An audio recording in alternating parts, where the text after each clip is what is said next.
सबसे पहले आज की तमाम बड़ी खबरें नॉनस्टॉप न्यूज में। अमेरिका के कैपिटल हिल में ट्रंप समर्थकों के हंगामे के बीच सीनेट ने डेमोक्रेटिक पार्टी के राष्ट्रपति पद के उम्मीदवार जो बाइडेन की जीत पर मुहर लगा दी। जो बाइडेन 20 जनवरी को अमेरिका के राष्ट्रपति पद की शपथ लेंगे। इससे पहले कल 6 जनवरी की हिंसा के बाद अब कैपिटल हिल और वॉशिंगटन में शांति है। हालांकि तनाव को देखते हुए प्रशासन ने वॉशिंगटन में 15 दिनों के लिए पब्लिक कर्फ्यू लगा दिया है। कल जो बाइडेन की जीत पर मुहर लगाने के लिए संसद की बैठक हो रही थी। इसी दौरान ट्रंप ने अपनी हार मानने से इनकार कर दिया था। All of us here today do not want to see our election victory stolen by emboldened radical left Democrats, which is what they're doing, and stolen by the fake news media. That's what they've done and what they're doing.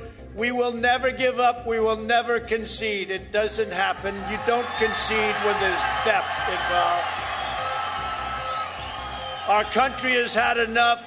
We will not take it anymore, and that's what this is all about. Trump के समर्थकों ने speaker की कुर्सी पर कब्जा कर लिया और तोड़फोड़ की। समर्थकों ने गोलियां भी चलाईं, जिसके बाद पुलिस ने जवाबी फायरिंग की, जिसमें 4 लोगों की मौत हो गई। पुलिस ने हिंसा के आरोप में 52 से ज्यादा लोगों को गिरफ्तार किया है। अमेरिका के निर्वाचित राष्ट्रपति जो बाइडेन ने कैपिटल हिल में हिंसा की आलोचना की। जो बाइडेन हिंसा के लिए ट्रंप को जिम्मेदार ठहराते हुए उन्होंने कहा कि हिंसा अमेरिका के असली जज्बे के खिलाफ है। At this hour, our democracy is under an unprecedented assault. Let me be very clear. The scenes of chaos at the Capitol do not reflect a true America. Do not represent who we are. अमेरिकी संसद में हंगामे के बाद राष्ट्रपति Donald Trump 20 जनवरी को Joe Biden को सत्ता सौंपने के लिए तैयार हो गए हैं। ट्रंप ने अपने समर्थकों से कहा कि आपके दर्द को समझता हूं, लेकिन शांति जरूरी है। I know your pain. I know you're hurt. We had an election that was stolen from us. It was a landslide election, and everyone knows it. अमेरिकी संसद में हिंसा की दुनिया के कई देशों ने कड़ी निंदा की। प्रधानमंत्री नरेंद्र मोदी ने भी चिंता जताई। प्रधानमंत्री ने कहा, वॉशिंगटन डीसी में दंगा और हिंसा की खबर से परेशान हूं। सत्ता का शांतिपूर्ण और व्यवस्थित हस्तांतरण होना चाहिए।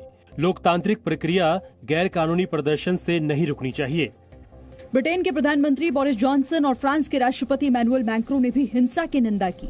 मैक्रों ने कहा, वैध चुनाव के नतीजों को पलटने के लिए हथियार उठाने से एक व्यक्ति एक वोट का सिद्धांत कमजोर पड़ा है।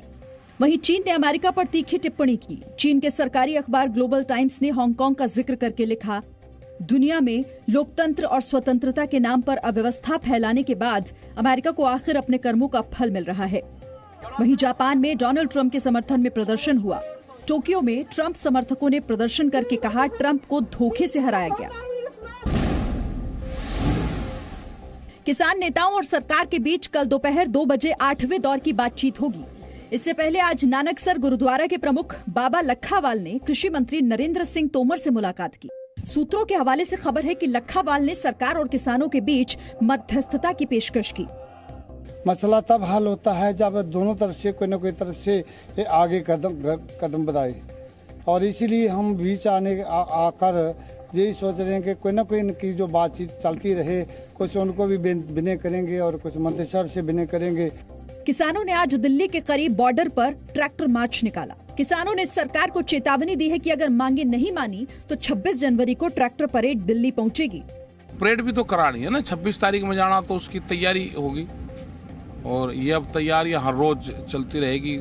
नेशनल फ्लैग बनवा रहे हैं बहुत। 23-24 तारीख से लोग चलने शुरू हो जाएंगे दिल्ली की तरफ। कांग्रेस ने आंदोलन का हल निकालने की मांग की। हार्ड कपकपाती सर्दी के अंदर हमारे किसान भाई बैठे हैं, आज ट्रैक्टर यात्रा कर रहे हैं, पर प्रधानमंत्री के मुंह से एक शब्द भी नहीं निकलता। 7वें दौर की बातचीत में किसानों की 2 मांगों को सरकार ने मान लिया था, लेकिन एमएसपी और किसान कानून रद्द करने की मांग पर किसान अड़े हैं। किसान आंदोलन पर कोरोना के खतरे को देखते हुए सुप्रीम कोर्ट ने चिंता जताई है। जम्मू की वकील की अर्जी पर सुनवाई करते हुए सुप्रीम कोर्ट ने कहा कि सरकार ने मरकज से क्या सबक लिया। किसान आंदोलन तबलीगी जमात जैसा न बन जाए। सुप्रीम कोर्ट ने कहा कि सरकार सुनिश्चित करे कि आंदोलन स्थल पर कोरोना गाइडलाइंस का पालन हो। सरकार तो किसानों के साथ है, बार बार सीना ठोक के कह रही है और मजबूती के साथ कह रही है।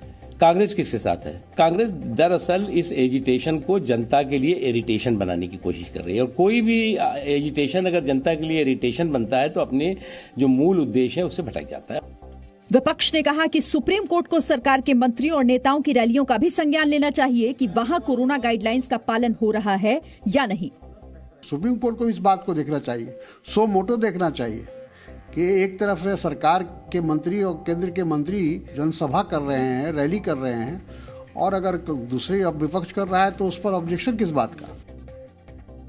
पूरे देश में कल कोरोना वैक्सीनेशन का ड्राई रन होगा। यूपी, हरियाणा और अरुणाचल को छोड़कर देश के हर जिले में कल वैक्सीनेशन अभियान का रिहर्सल होगा।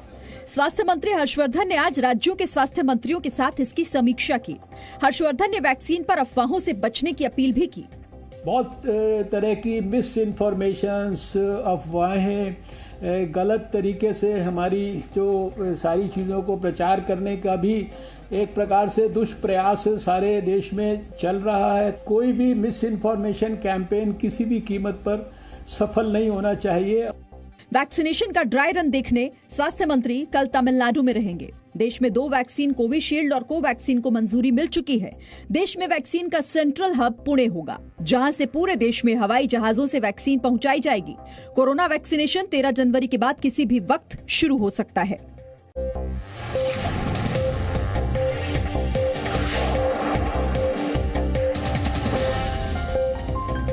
Presenting V News app, available on Google Play and App Store. Download it now.